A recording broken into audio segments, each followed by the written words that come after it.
আপনি মনে করবেন প্রত্যেকটা বাক্যের মূল্য কোটি টাকা। কোনো বাচ্চা আপনার সামনে থেকে উঠে গেলে আপনি কথা আমার ধরে রাখতে পারবেন না।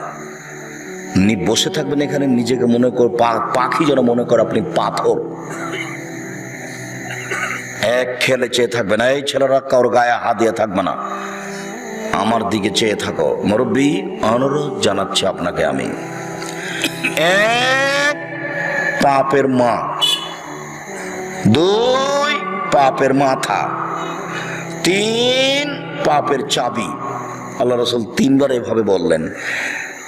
চাবি দিয়ে তালাটা খুলে দিলে ঘরের ভিতরে যা কিছু আছে সব দেখা যাবে। নেশাদার দ্রব্য এমন একটি পাপ, মানুষের যখন বিবেক বিকৃত হয়ে যাবে, নেশাদার দ্রব্য পান করে, তখন ও মাকে গালি দিবে, জেনা করবে, যে কোনো অন্যায় লিপ্ত হওয়া তার কাছে সহজ। এই জন্য এই পাপটা এরকম।